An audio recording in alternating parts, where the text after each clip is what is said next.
Shalom, shalom, que Dieu bénisse chacun d'entre vous, chers bien-aimés, et que la paix de Dieu qui surpasse toute intelligence soit le partage de chacun.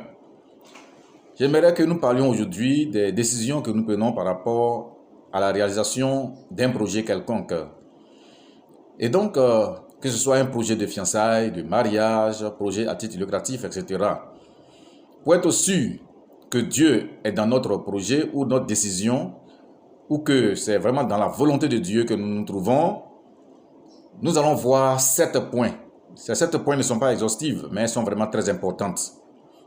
Premièrement, la conviction personnelle. Il faut être convaincu de quelque chose avant de s'engager. Parce que tout ce qui n'est pas fruit d'une conviction est un péché. Et là, comme on a l'habitude de le dire, en Côte d'Ivoire, tu risques de taper poteau. Deuxièmement, la confirmation dans la parole de Dieu dans une méditation de la Bible de façon personnelle. Troisièmement, la confirmation au cours d'une prédication à l'église.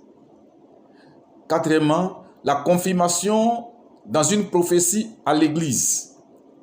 Cinquièmement, la confirmation d'une tierce personne ne le sachant pas auparavant. Dieu peut utiliser n'importe qui pour nous parler, comme le dit le livre de Job, Job 33, 14, Dieu parle tantôt d'une manière, tantôt d'une autre, mais l'on n'y prend point garde.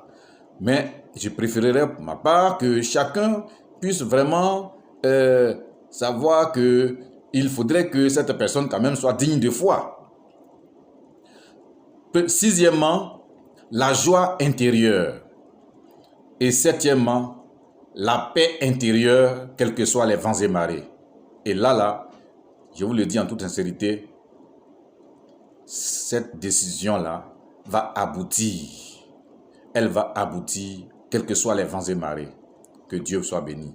Que Dieu vous bénisse, bien-aimés. Merci bien. Au revoir.